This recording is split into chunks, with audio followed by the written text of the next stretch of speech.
Well, Michael Penix, injury news.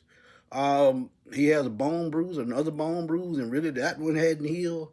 But he's gonna miss some time. Tom Pelissero and Ian Rappaport, put it on Twitter. And I'm gonna just stop in and give my quick thoughts. I'm not gonna keep y'all because this is pretty simple news. But with the bone bruise, man. And by the way, Michael Penix was having one of his best games in his career in the first half against the Panthers. I think he was 12 or 13 for I think 164 yards, if I'm not mistaken, 162 or something like that. But he was accurate. He was, poised in the pocket, something we hadn't seen probably in about 6 weeks. And then something like this happens. And sometimes it's a blessing in disguise. And I'm not saying his injury is a blessing. I'm just saying to take him out of this situation, I just think it was probably just God stepping in because I don't. I feel this kid still needs to improve, still needs to make strides, still need to go through progressions properly. But the way this coaching staff is right now, man, the way these players are looking dejected, I think it was the best thing for him, man. And Kirk Cousins is likely going to take over if he misses a significant amount of time.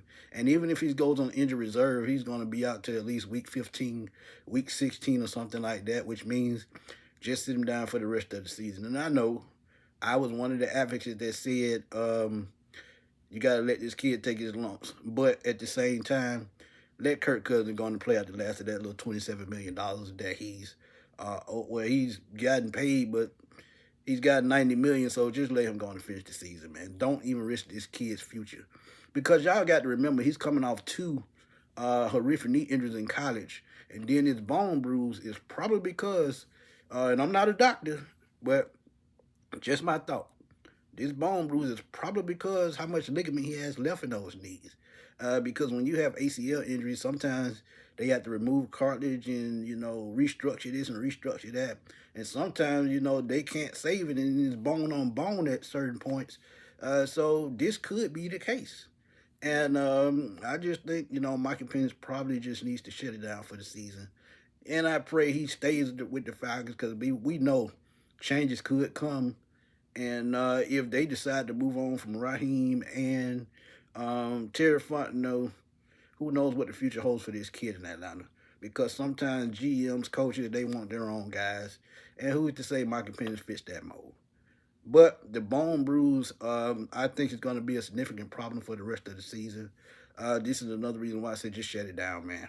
Because after two horrific knee injuries, already two ACL injuries, injury like this could be simple.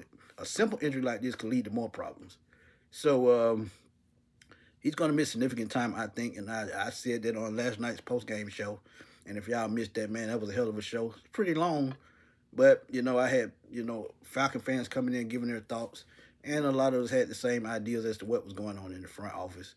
But Michael Penix, um, he's gonna be out for a while. Kirk Cousins is likely going to be the starter. With Easton Stick is going to be the backup. And if you ask me, hell, let Easton Stick start. Kirk Cousins just doesn't look like Kirk Cousins anymore. 6 of 14 for 48 yards. Who does that? I mean, you're a veteran, 14 years, and you look that bad. A lot of executives around the league, rumors were the reason why they didn't trade for him, they felt he was washed. And he's showing that right now with the Atlanta Falcons. So this is water up under the bridge, and Kirk Cousins' time in Atlanta is getting shorter and shorter. So we'll see what happens. But Michael Penix, man, he's out with a bone bruise, may miss time. Y'all know what to do, man. Drop them comments in the comment box. Let's debate. Let's have fun as always, man. Y'all know how we doing on Sports Machine. It's your boy Antoine Smith signing off. I will holler at y'all later, man. Peace.